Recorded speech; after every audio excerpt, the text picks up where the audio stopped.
I am so grateful to see every single one of you. My name is Marieli Stivane, and I serve as the Executive Director of E4E New York. Grateful to Chancellor Banks and his team and everyone that is here with us tonight. E4E was founded to elevate the voice of teachers as the key voice when it comes to ensuring that the policies that impact the students and the profession have their say and that they're leading the policies that are impacting their classroom. And so tonight, we are once again taking a monumental step towards making the voices of New York City educators heard. And as we host this important conversation between educators and Chancellor Banks. Last year, E4E New York held a similar event. How many of you all were there? Yeah, we remember it. And Chancellor Banks was there too, calling for the city to narrow literacy curricula options to those that are high quality, provide accompanied professional learning, and much more. Months later, city leadership, and especially Chancellor Banks in particular, heard your voices and answered the call by announcing the launch of NYC Reads, which is a historic investment in high quality, evidence-based reading instruction. Thanks to the relentless advocacy of the Chancellor's dedication, tens of thousands of students are now receiving evidence-based reading instruction. Woo! This monumental achievement shows the power of your input as educators, and encouragingly, the city's commitment to taking the bold action necessary to support educators, students, and schools.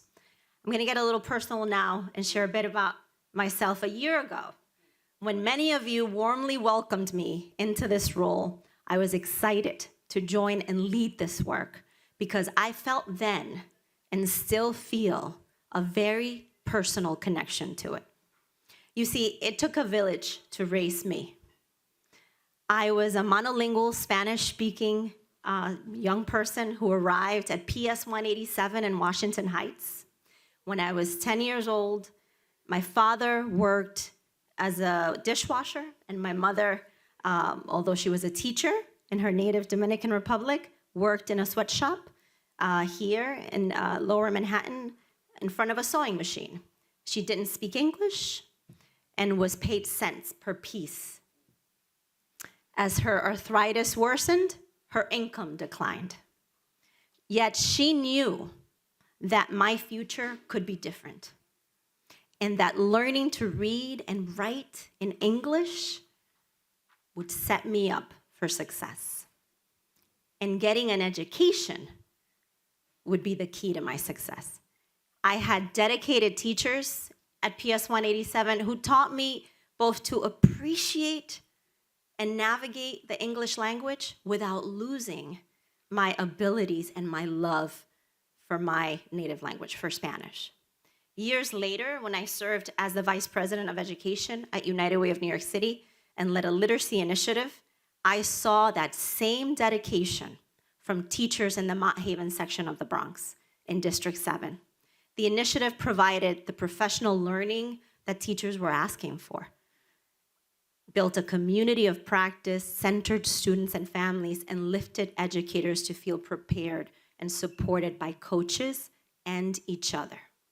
The initiative was successful because it had high quality implementation materials, great professional learning and coaching, and because the feedback from teachers and principals was listened to and valued and helped to shape the effort.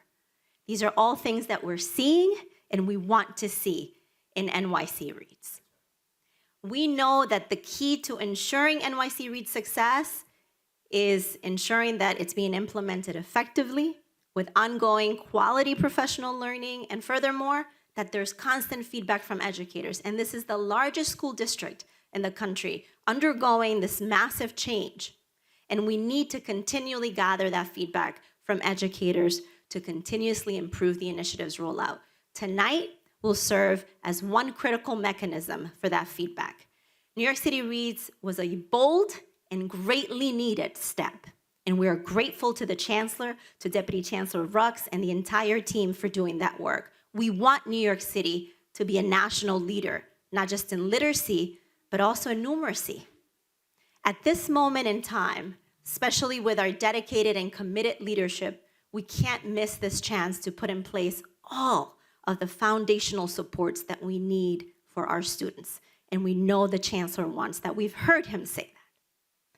This is why educators this evening, in addition to speaking about NYC Reads, will also ask the Chancellor about what a potential expansion to math could look like. To set the stage for our conversation surrounding math, I'm going to invite the amazing Ms. Simone Gordon, elementary ENL teacher at PS 361, who will share some recommendations that educators have put together for what a potential expansion to math could look like. And we're grateful for Simone. Ms. Gordon, take the mic. There you go. Thank you so much.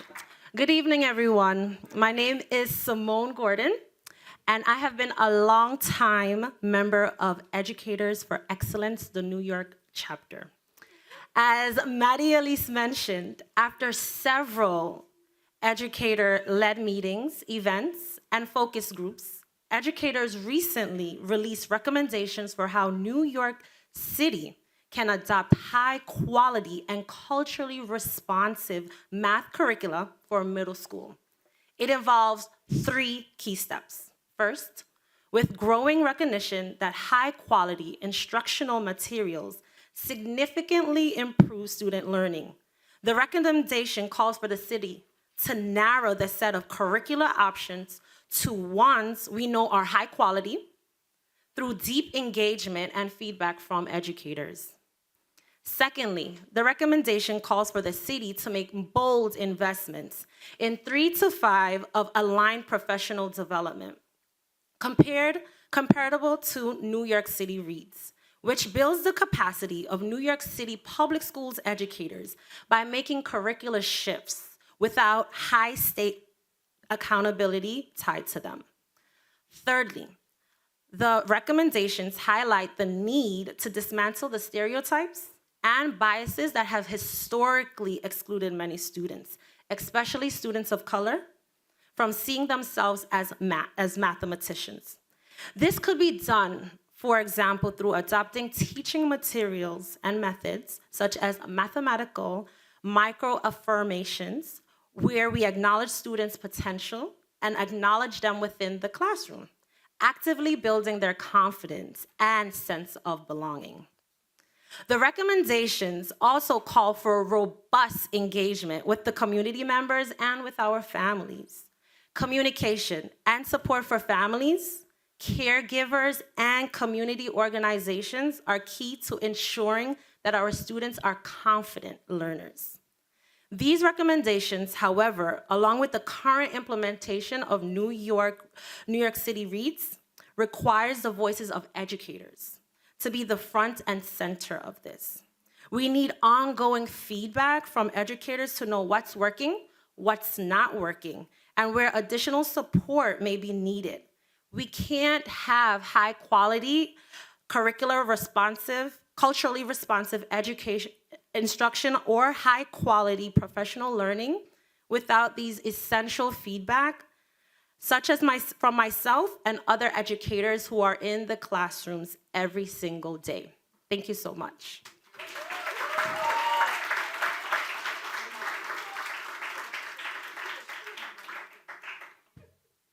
Thank you so much, Simone.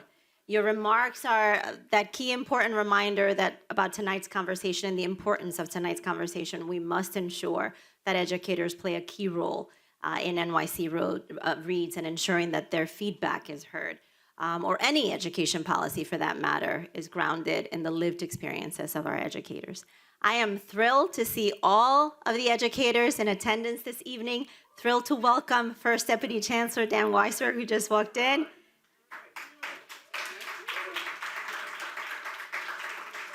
Each one of you, especially to our teachers, you are committed to elevating the voices of teachers in our classrooms. I'm also grateful that the Chancellor is taking the time this evening to participate in this conversation with his team and colleagues, with all of our educators. We know he's working hard for the children of our city, evidenced by the most recent announcement of the restoration of $127 million into the Department of Education's budget as an effort to reverse cuts. That's right, let's hear it. To programs that funded by what is soon to be expired federal dollars. So we're thrilled to see this kind of investment in our schools, and we hope and ask that it continues. So without further ado, it's my honor to introduce a leader who not only says he values teachers, but shows it. Our New York City Public Schools Chancellor, David Banks.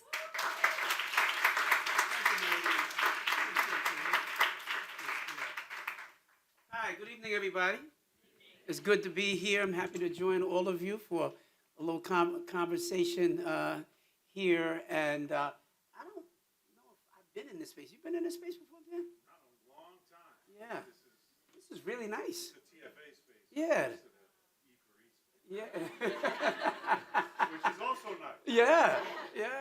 Yeah. Well, good stuff. And Mary Lee, thank you. Evan, where's Evan? He's moving around, still coordinating and working and everything. But thank you both for your leadership, and your story, Mary Lee, is just so inspiring. I don't know that I knew all of that, but it really helps to kind of center what it is that we're doing and why we do it. And your story and the story of your family is the story. It's the immigrant story of New York City, with so many people and their families who came to this city looking for opportunity. And first-generation folks who came in had a tremendous ordeals that they had to go through. But the key to success was always what we were doing around education.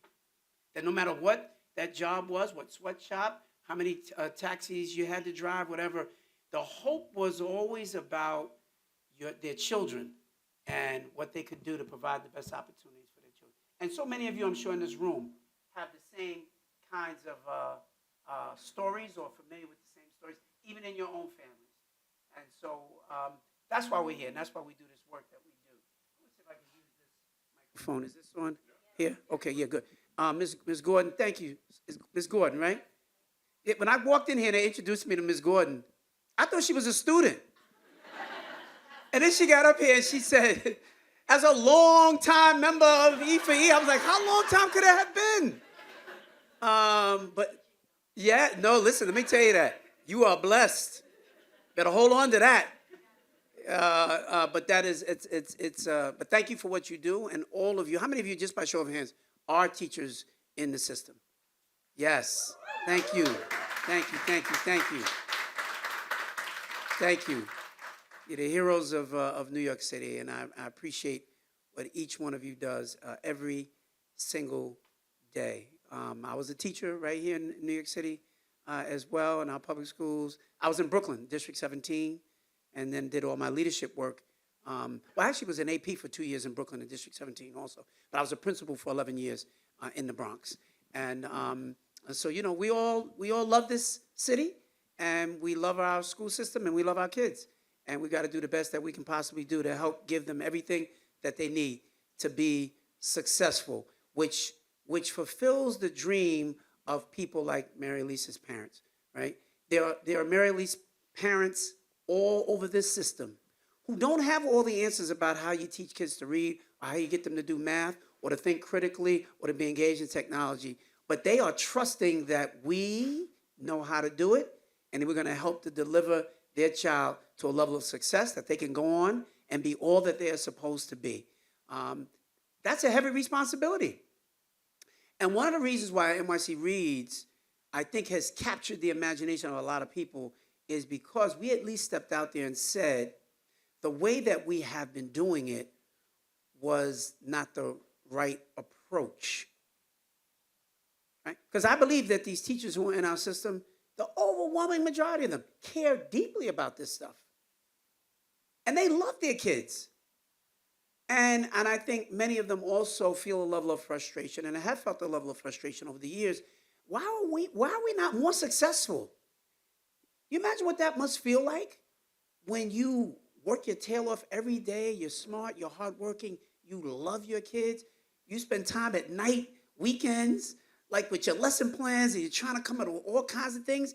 And then at the end of the year, we get results that say you're a failure. Your kids are a failure, your school is a failure.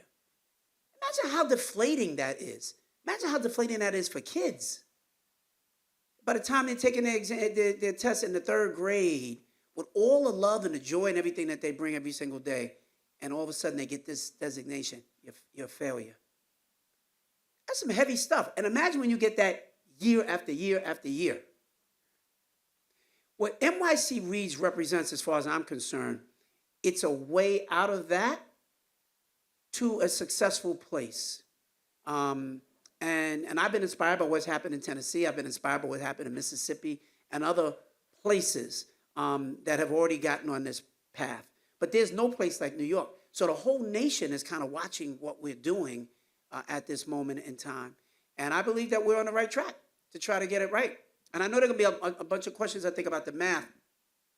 One of the challenges, and we are doing some stuff for math, and I'm going to actually have our Deputy Chancellor, who's overseeing now all of the work in leadership and teaching and learning and everything else, join us, Dr. Rux, because she's deep in the nitty-gritty of all of this stuff. But one of the things we are trying to be a little careful about is it was a bold move to do reading for a system this large, to basically say, we are going to mandate that everybody is doing this. That was not a given to make that happen. And Michael Mogul, we work very closely with the U of T and the teacher centers and everything else, he would say all the time, we're going to have some troubles along the way, but we're committed to staying together, sticking together, working together to see ourselves through. But here's something that we also cannot underestimate. It is really hard. Success will not happen tomorrow. And you can bite off more than you can chew. And we have to be careful about that. Because I get asked all the time about all kinds of things that we should be leaning into. AI is going to completely transform how we do education. And people say, when are you going to really lean into that? We know you're doing the reading in a heavy way, but what about writing? Kids need to learn how to write better. When are you leaning in with that in a heavy way? What about critical thinking? What about civic engagement? There are a wide range of issues and topics that we can and should be leaning into in much deeper ways than we are right now. But I'm also mindful of a system that I've been in now for about 37 years, that if you jump too deep into too many things, if you have too many priorities, you don't have any priorities. And people will be in an amen corner in the beginning because they say, yep, now he leaned into math, and he leaned into technology, and he leaned into everything else. And then you turn around and find like you really got no real traction on anything. That I won't be able to live with myself on. That's why you haven't, while we are doing a lot of work in math and other things, you'll hear some of that. The thing you hear me talk about all the time is reading, because I recognize the psychology of a system this large. You have to center it. You have to talk about it everywhere, because if you don't, it just becomes the color of the day. And then you'll look around 2, 3, 4 years from now and then realize nothing really changed. Because a system at this size, you have to lean in. You have to talk about it. Everywhere you go, every time I have a senior leadership team meeting, you have to talk about it. You have to talk about it. You have to lean in. You have to keep holding up. What's your data looking like? What are we doing? If you start trying to do that for 5 different things, it will not, none of them will happen. That's the challenge that I face. And we just got this up and running. We haven't even gotten to year 2 yet for half the system. So I'm a little cautious about saying, what's your next big thing for a system this large? While I recognize the importance of all of it, trust me. And so I know there'll be some questions that are coming about the math. Let's talk about that, because there are a number of things that we are already doing. You are just not hearing me talk about it in a huge way just yet.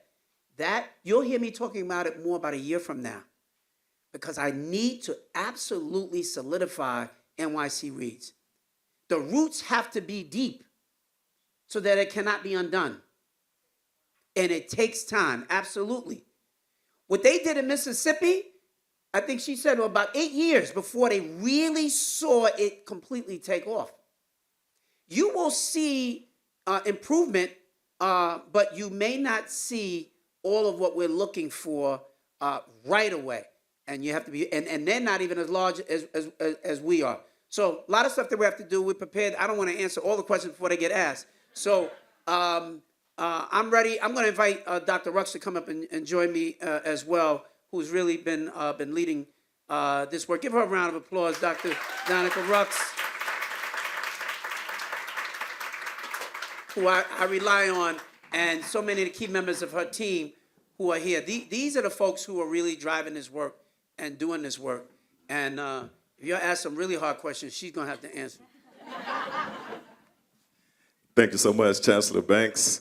If I haven't met you already, my name is Lasana Tunica L, and I'm the Senior Deputy Director at E4E New York. Nice to meet you all. Thank you for coming out. And he's the co-host of The Quiet Storm, WBLS. Indeed, If you're not, you ought to be doing that. You hear that voice? Yeah. $1 million voice. Get as many side hustles as I can, you know? New York is expensive. Yes.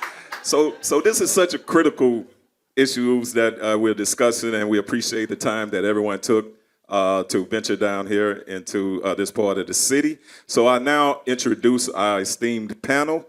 So I'll first bring up who you've already met, Simone Gordon, who is an elementary E&L teacher at PS 361, East Flatbush Early Childhood School.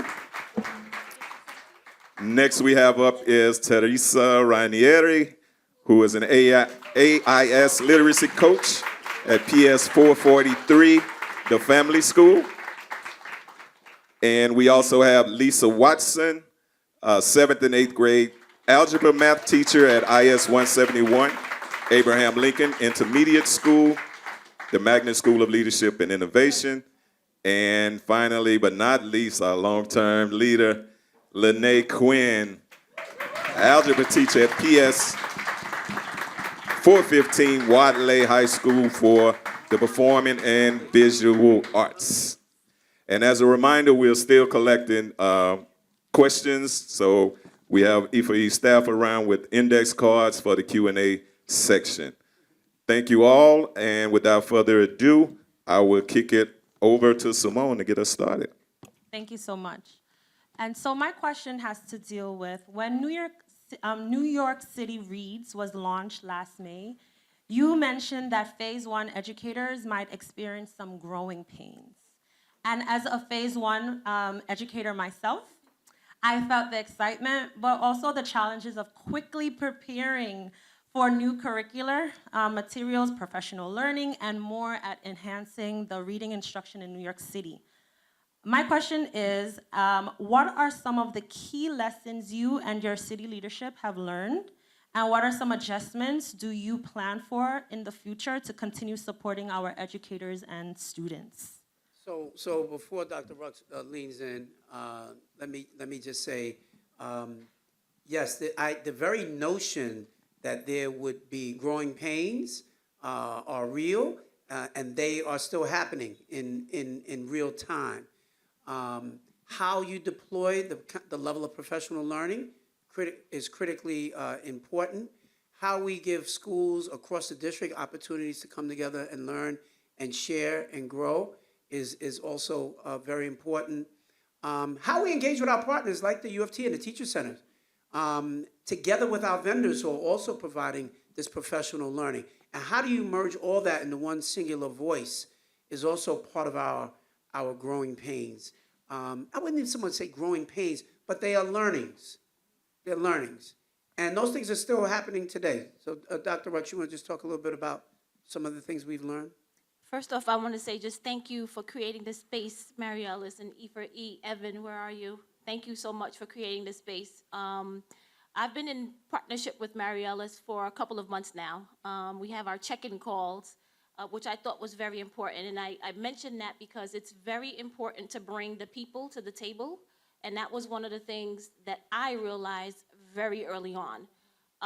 It's important that we have all of our partners at the table. So that's UFT, that's principals, that's teachers, that's our superintendents and the folks on superintendent teams. Another key piece was that you have to have the right people in the right place to support the work. And so we quickly realized that we had to have folks at Central to support the work, but more importantly on the superintendent's team.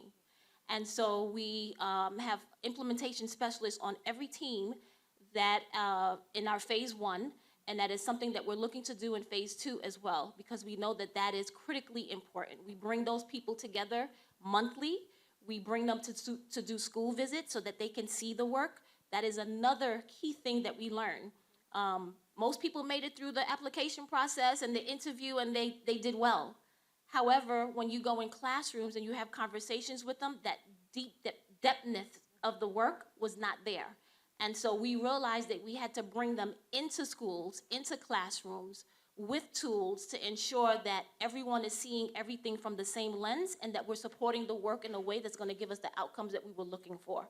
So those are just, I can go on and on and on about this, but but those are the key learnings right away. And then I'll just add additionally, the quality of the professional development matters.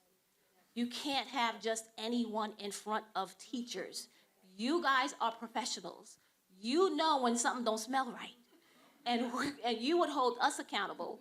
And so we had to ensure that we had systems in place so that the best of the best are supporting you all with the work on the ground. Let me mention another learning as well for us.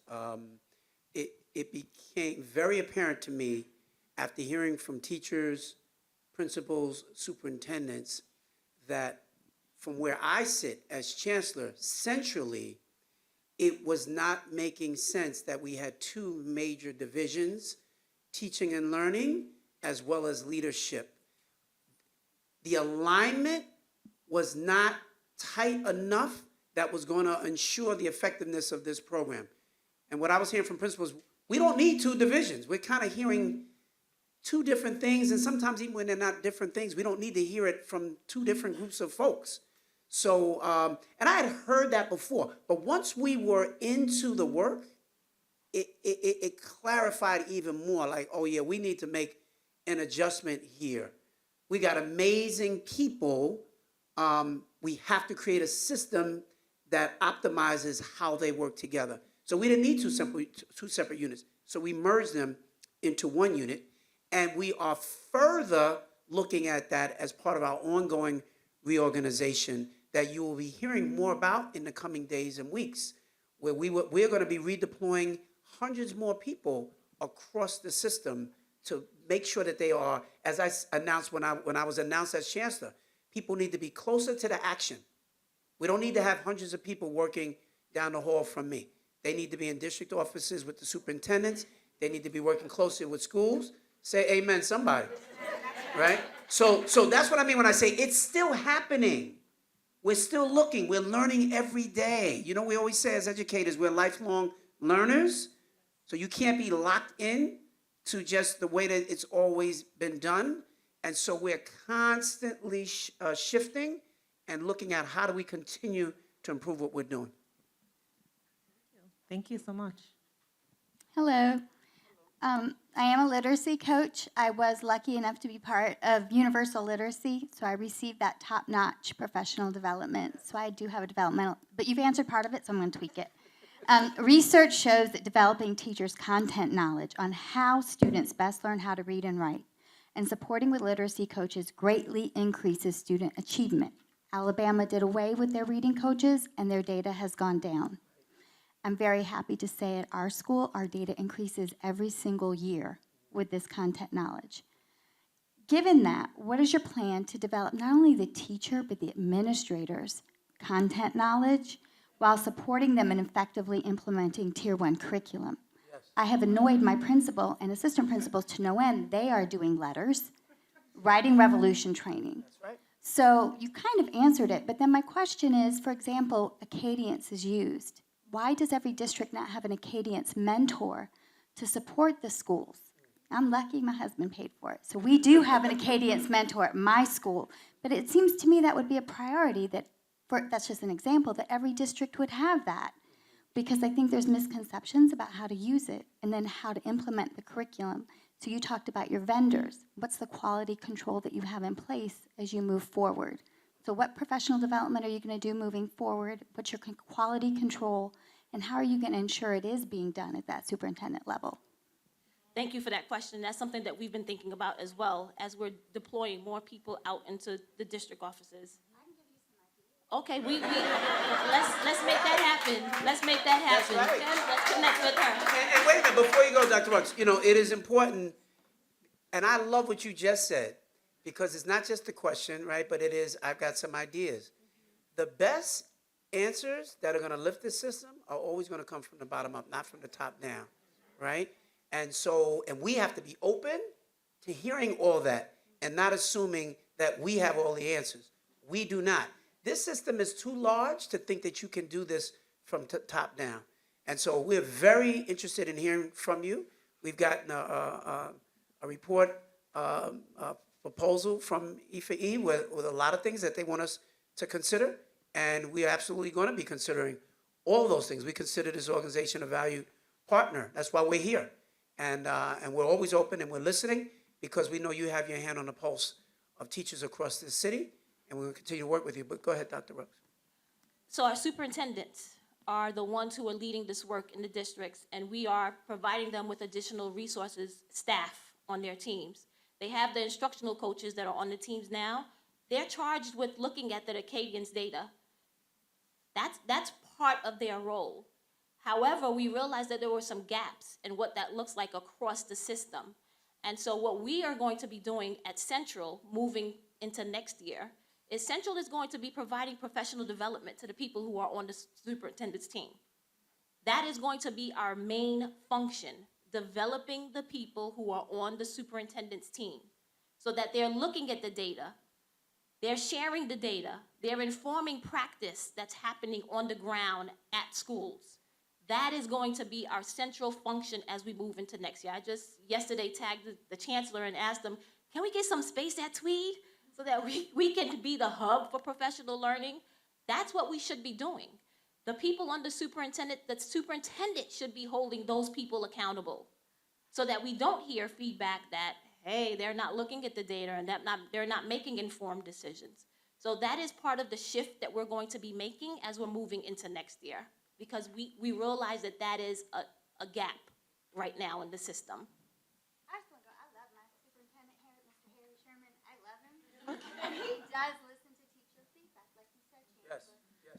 And that's the most important thing that we can get from our superintendents as well. Our first deputy, you wanted to mention something? Just real quick, because I bet it's a great question, and I bet this is on all the teachers' minds. We're spending a lot of money, and we're putting a lot of eggs in the professional learning basket, in the basket of bringing in nonprofits to help us to do that.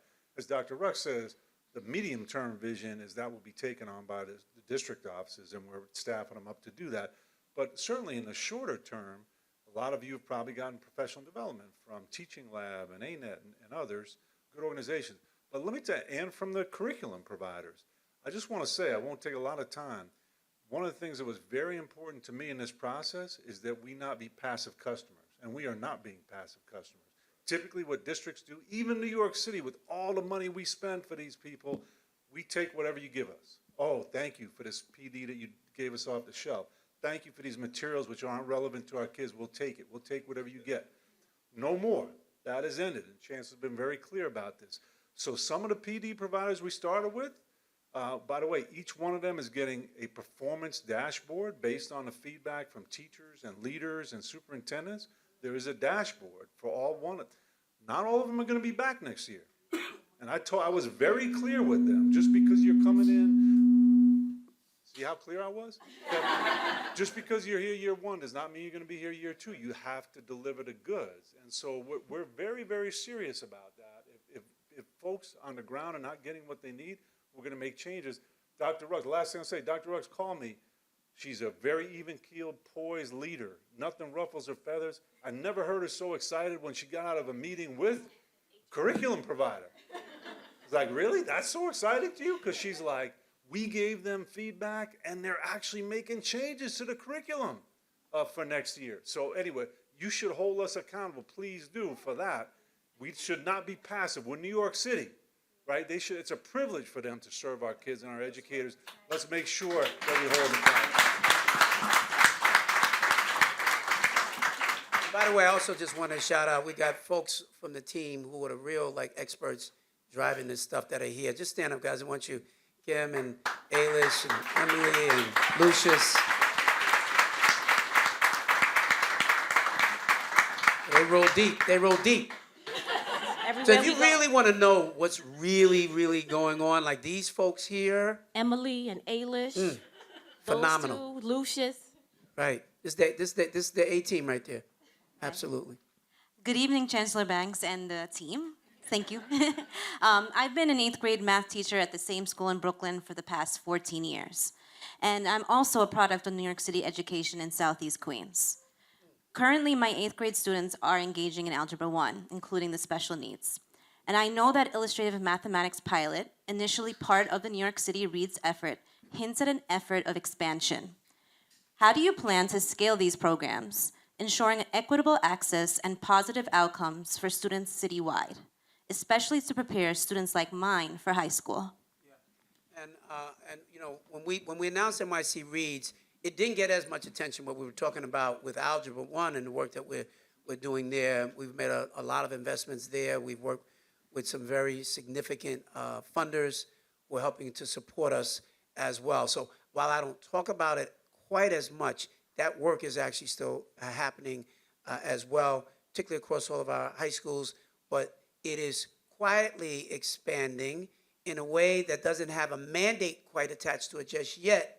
But Dr. Royce, let's tell them, share a little bit without telling them everything just yet. Because there are a number of things that are happening in this space. What happens here stays here? Is that right? So our superintendents were really excited about this work and the traction that they got across their district and how everyone was excited about the professional learning, the coaching that was happening, and just a sense of coherence across the district that they had never felt before. And so many of our district superintendents are already rolling out unified curriculum in middle schools. Quietly. They got their community together, they did their community engagement, they got parents part of it, and they all decided to adopt a singular curriculum. And what we're looking into, hint, hint, as we move forward is providing them with a level of support, right? We want to celebrate the fact that they were able to get their community on board with this. Now, it's tricky because we want them to still focus on New York City Reads, but we know that there is excitement about moving this work forward. So we are doing our due diligence in supporting them as they're rolling this out. So that is happening. But across all of our high schools, with the exception of 6, we've rolled out illustrative math as well. So that's something that's also quiet out there and not too many people know, but all of our high schools have adopted IM as their curriculum. And we're supporting those districts. We're providing them with coaching. Superintendents are engaging them in professional development. It's happening at the school level as well. So that work has not been out there in the press, but it is happening in school communities. You can feel free to chat with anybody on the team if it's your district that's involved. But I think what it speaks to is a larger notion around how this work is serving to inspire the broader system. I don't want to be in a position as chancellor to always say, I'm mandating this from on high. But once you begin to see people move in the direction that we would like to see them move, they own it in a deeper way than if they're being told and directed to do it by me. They're already recognizing how the results that they're getting from NYC Reads and how they've galvanized an entire district, an entire community around this. They are asking the same questions, but they're answering it for themselves without having to come to us to say, make us do it. They're saying, we know this is good for our kids and our communities. Our parents are saying that they want it. We're already doing that. we would probably do at least half of the city without us even saying a word. And you're seeing, we're not giving you specific numbers now, but there are quite a few districts that are already moving in this space. Thank you. Good evening, everyone. Good evening. So I have a two-part question. Over the years teaching secondary mathematics, the lessons that garner the most positive response from students are those that allow students to explore math surrounding economic, political, and social issues. Given your previous statements about expanding support for math and considering the report's recommendations for high-quality, culturally responsive curricula, how will you ensure that teachers are able to meet unique academic and cultural needs of the populations they serve? How will you include teachers, including their experience and knowledge about their own students and the content during the curriculum selection process? So superintendents are, Hold on before you go. This is a test. Yeah, don't say anything yet. Well, fine. Anybody on the team? You want to wait? You want to wait? Anybody want to say anything to that question? Yeah, I'm just. Hi everyone, I'm Ailish Brady. So I think as a first, as we've been working to choose curriculum, we've been looking at the ones that are part of our core curriculum process. So those are curricula that a lot of schools in the city have already adopted. As part of the core process, we do have teachers. We bring teachers in to review all of the curriculum that's reviewed, as well as principals, superintendents, and other math experts. So in the initial rollout, the initial selection of the curriculum that people were using, we have had teachers from across the city involved. And I think part of what we've been asking superintendents as we've been moving forward is that as they're then looking at that set of curricula that we've sort of deemed from our perspective to be high quality, then you're choosing the one, what is the right one for my district, given the kids that are in my district and in my community.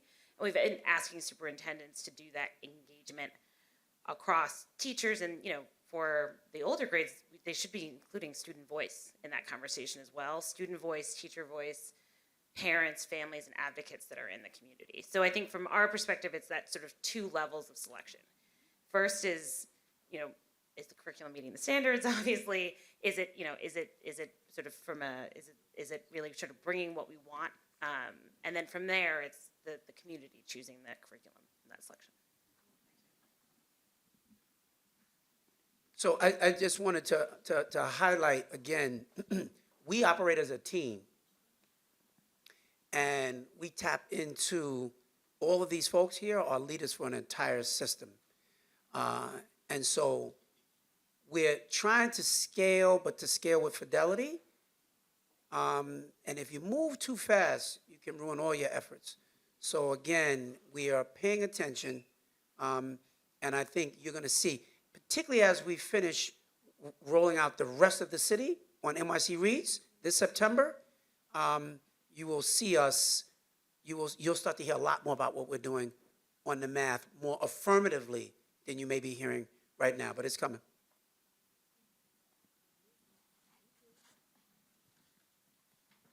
Are you satisfied with that answer? All right, we have a couple of questions from the audience, and we'll start right here. Please introduce yourself and your school. Hi, good evening. My name is Janelle Jamont. I'm a special education teacher at Urban Assembly School of Music and Arts. My question for you, hearing you speak about math has me thinking about financial literacy. And the New York State Education Department's Blue Ribbon Commission's push for a comprehensive course in financial literacy as a requirement for graduation. How do you see the role of financial literacy in preparing New York City students for life beyond school? First of all, let me say this. When we talk about the mission statement for New York City Public Schools, which is to ensure that every student graduates on a pathway to a rewarding career and economic security, prepared to be a positive force for change, you don't get to really do that if you have just no knowledge at all about how money is made in America. Savings, investments, all those kinds of things are very, very important. And for many years, the New York City school system was Very little was ever talked about that, and whatever little bit you got was in your senior year, last semester in an economics course for like 2 or 3 weeks, right? So many of you know what I'm talking about. So the whole notion of now, not just financial literacy, but personal finance is critically important. So part of our career pathways work, we have really leaned into this space, and we have, through our Future Ready work, we've got at least about 135 of our high schools, as part of that work, are getting deeper immersions in financial literacy and personal finance, and a level of exposure to a wide range of banking partners that we work with as well. I'm not going to be satisfied until we have a full immersion of the entire system from even earlier ages. But again, it's another one that's been a bit of a heavy lift. We are now doing what we call NYC Kids Rise, NYC Kids Rise, where we are making investments, and we've got the community engaged. We're making investments for our students in grades K through 2. And because all of the studies show that even having those kinds of bank accounts at the earliest ages make all the difference for kids being aware about their financial world. And we now have, I think it's over 110,000 students that have accounts, and over $30 million has already been collected. The city puts in $100 for every single student in K through 2. Their parents have the responsibility of activating the account. All you have to do is go online and register. So that's for anybody here who've never heard of this, NYC Kids Rise. Check this out. Go on, tell everybody that you know, for kindergarten through 2nd grade. And from there, after the city makes the investment, you can make an investment into their account. You can encourage, we've been encouraging alumni of schools to make investments. My brothers and I all graduated from PS 161 in Brooklyn. We just, last week, just made a contribution of $2,000 to PS 161. That money will be spread out among several of the students in that school. You can all do the same thing as well. They've collected now over $30 million. We think long-term, that is going to be a big boom, not only financially for kids, but how it raises their consciousness about financial literacy, understanding. You know, it's easier to talk about saving money when you got some money in the bank. It's not an amorphous thing. Even for a little child who can say, like, look, I got $250 in the bank. That means something. And so that's just another example of the stuff that we're trying to do. We still have a long way to go. We have a lot of work that we're trying to zero in on, but that's kind of the pathway that we're on. Thank you. Good evening, everyone. I'm Dr. Danielle Pointe-du-Jour. I am an assistant principal at 11X270, also known as the Academy for Scholarship and Entrepreneurship. So we're about money. Yes. And I'm a proud product of the DOE. Yes. Many of our students come to high school lacking certain foundational math skills. I don't know why I'm acting nervous. We family. So which can put them at a disadvantage and impact their overall high school experience. I'm eager to hear how your administration, your team, plans to ensure that students achieve greater mastery of these critical skills before they reach high school. Well, I think that's a little bit about what we were kind of talking about earlier. And I'll tell you where that comes from. So many of our elementary school teachers were not strong math students. And they will tell you that. I haven't disaggregated all the data, but I know kind of anecdotally, I was an elementary school teacher. And I would hear some of the best teachers in the school, they were great with kind of the liberal arts, like the history, the writing, the reading, the humanities, that was their thing. And so many of them would tell you, I'm not a math person. Or science, that's right. And so many of them had a lot of their own fears around math. And consciously or subconsciously, they bring that to the kids in the second, third, and fourth grades. So we've got a lot of work to do to try to cut through the fear, because you don't have to be a mathematician to help our youngest students understand how to engage in math. And the best math is really done experientially anyway, where kids get a chance to see all around them in the real world how you do math. But math has been taught poorly for many, many years. And so we have a big job in terms of how to fix that. And that's why some of the singular curricular stuff is really important, because it's not just the singular curricular stuff of HMH or Wit and Wisdom or, those, or EL. It's not so much that. As much as it gives a district an opportunity for everybody across that district to do a deep dive, to learn together, to work together. And it will require the same thing around the math. Because when teachers are kind of left to their own to figure it out, unless it's a school that has a culture of strong math, or a lot of times what people do, they zero in on one teacher in the school who's like the math person. When that teacher's gone, everybody's like, what are we supposed to do now? That should not be the case. But that's going to also take a lot of work to change that kind of culture and approach. And we think some of what we're doing with the illustrative math is really going to help us with that. But it does require a lot of mindset shift. But I'm just telling you, somebody who experienced that, most of the folks who are stronger math people and science people are generally not in the elementary school grades. And by the time the kids get to middle and high school, where they're stronger math science people, the fear has already kicked in. The disbelief in your own ability to be able to deliver the die has already been cast. So we got some work to do in terms of how to turn that around at the earliest ages. But we're very conscious of it. Chancellor, if I can just Yes, add, please. today I was at, I had a meeting earlier today, and a principal was sitting at the table with us, and she shared, she's reading this book called Mathish, and she was like, you have to get this book. So that's on my to-do list. You said Blackish? Math-ish. Oh, Mathish. Mathish. And she was talking about her experience with professional learning with the teachers in her school. She's an elementary school principal. And she said in her professional development sessions, once she pulls out the chart paper and puts it on each table, she can literally see the fear on every teacher's face. No, the teacher's face. Because they have teachers doing the math in her professional development sessions, right? And it got me thinking about superintendent meetings, because I've heard your superintendent talk about how when she does professional development with her principals, she gets the same effect. As soon as she pulls out the chart paper and says, we're going to do this problem today, and everyone's going to do it in their groups, everyone shies away from doing that. No one wants to talk.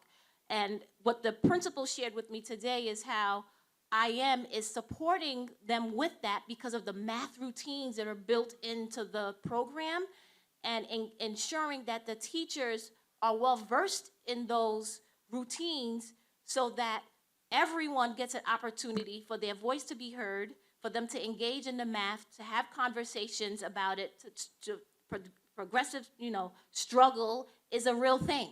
Like making sure that they're grappling with the math and they're making sense of it through that experience. So I think it's really important. That's a great question. And Chancellor, you're right. We have to start with our teachers in our fundamental grade levels, because once you get it, you get it.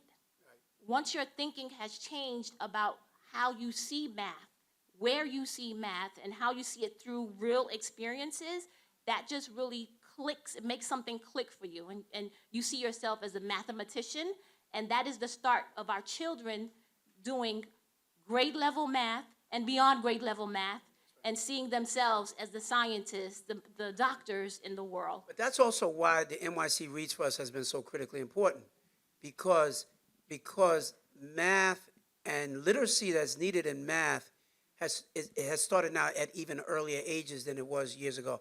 Years ago, it was just strictly computational problems. But now it is a lot. You have to be able to read these real world scenarios.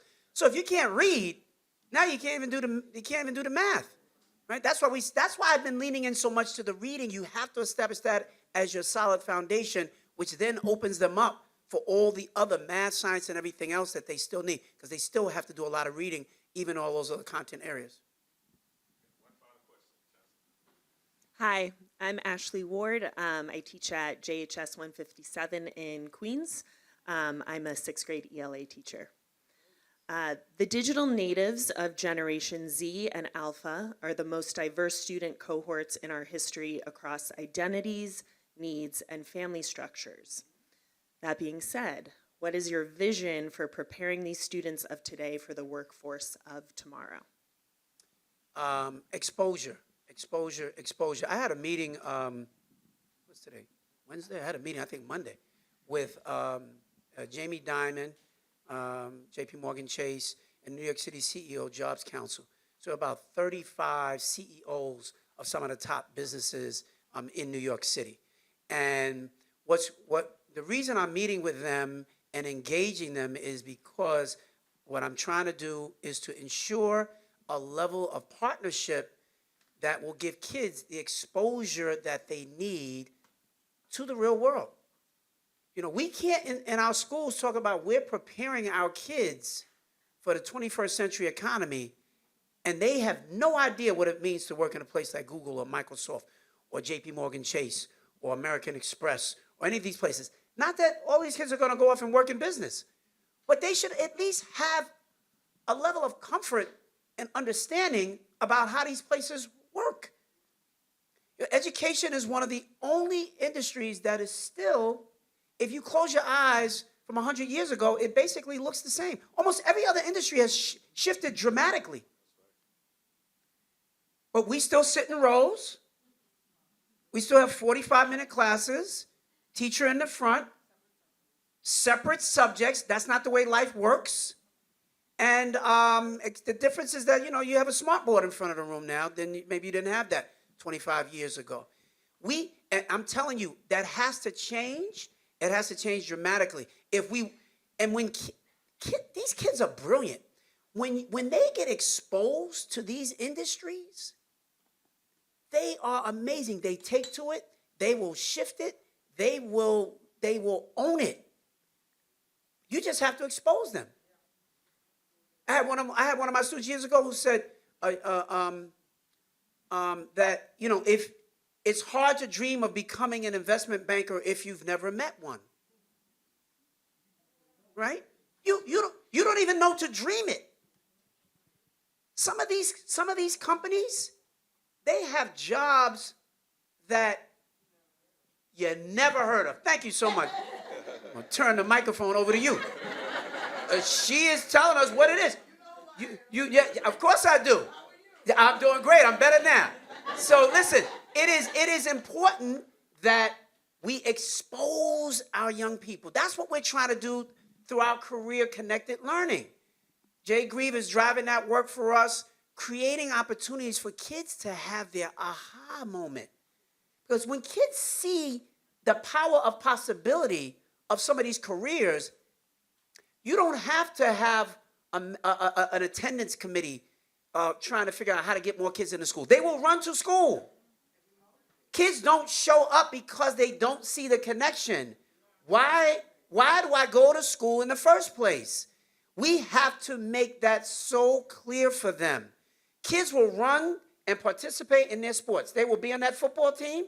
They will do all their wind sprints, their push-ups, their sit-ups. They will put in all the hard work. Why? Because it's super clear what they're trying to achieve. We're trying to win the game. We're trying to win the championship. We're trying to win the trophy. The end goal is clear. When it's clear, they're like, okay, and in order for us to get there, we have to do all these things. Count me in. They don't know what education is ultimately supposed to lead them to, and we don't give them good answers. That's what we're trying to do through our career-connected learning. Give them better answers. Give them more clarity. It's not going to school for going to school's sake. It has to lead to something. And when the kids see that, and that's tangible, and it's real, it's not just something you told them. It's not even just a guest speaker who you brought in one day out of the year for career day. That's a drive-by. That's cute.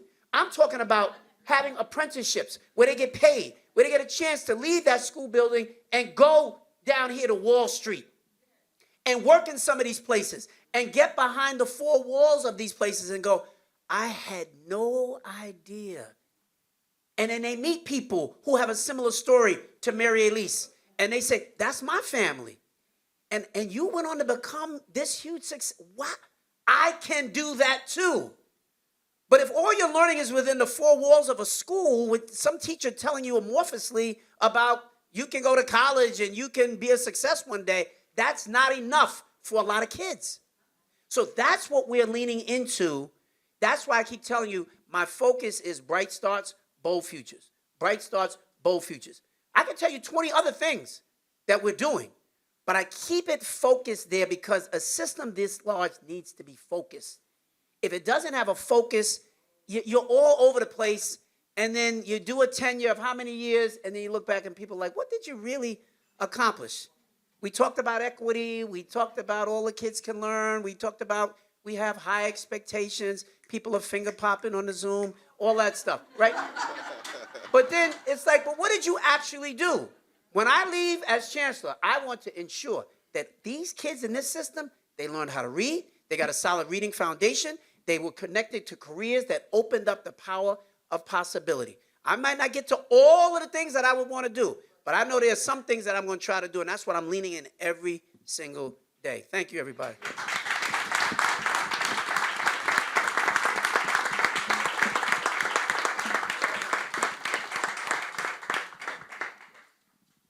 Thank you. Is this one working? Okay. First, huge gratitude to the educators.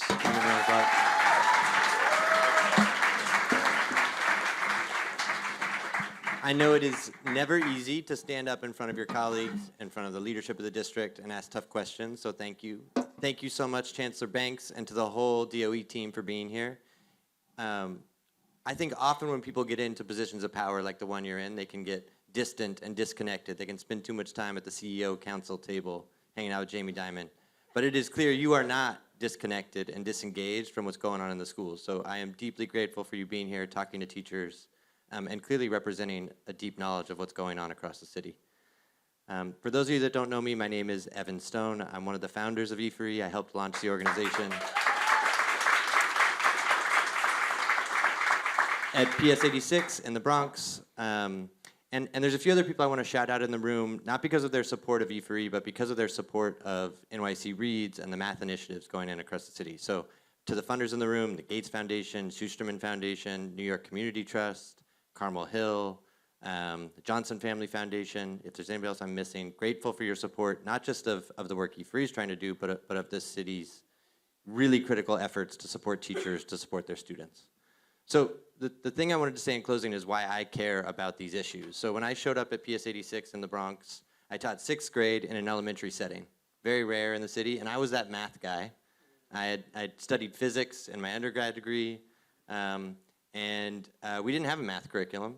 We used balanced literacy for our ELA curriculum. I had a Fontes and Pinnell perfectly leveled library. I spent hours quizzing kids on those Fontes and Pinnell readers. I feel deep regret and guilt and anger for a lot of the time I spent on that, knowing what I know now about the impact that probably had on my kids and the amount of hours I wasted that I could have been doing other things. So I'm excited about NYC Reads because every teacher in my school building was deeply committed. And we spent hours wasting time on things that were not setting our kids up for success. And that needs to change. And it is hard to change the system. And it is a bold commitment to say every district, every literacy teacher, every elementary school classroom is going to operate differently. But what's even bolder is to say we're going to make sure you don't do this alone, that you have the support, the training, and the development to get there. And so that's why we're so excited about this, because it's something teachers maybe didn't even know they needed or know they wanted. I certainly didn't. But our kids know they need it. So thank you for that commitment. And the reason I care so much about the math is because we wrote our curriculum. Between my 2nd and 3rd year teaching, I spent my entire summer breaking down the new Common Core standards. They were new then. I don't age quite as well as Simone, but I'm working on it. I'm working on it. And we broke down every standard into the competencies and skills. We built these charts. We were going to make sure every kid learned every standard. And it became so clear that math is so cumulative that when you show up at 6th grade, if you haven't learned your 2nd grade skills and 3rd grade skills and 4th grade skills, it didn't matter. We had to go back and reteach those things. So it is both the need for this top box curriculum and the development to help our students get there. And I think we have a crisis around engagement in the city, not just because we're not exposing kids, but because they're getting there and they're realizing they're not prepared. So when they get to 9th grade algebra and they've missed all of those foundational skills, that's why they're not showing up. Nobody wants to show up and feel like you're failing. And the other thing I know about this city, and this is the one place that I'm going to push you on that I might disagree, is when we keep the plan secret, when there's something coming later, this big apparatus takes years to move. And so I think what I heard from teachers today is, what's that long-term vision? You've laid it out for NYC Reads. What's that long-term vision across the other curricular areas, even if it's going to take 2, 3, 4, 5 years? Hopefully you have 5 more years in your leadership.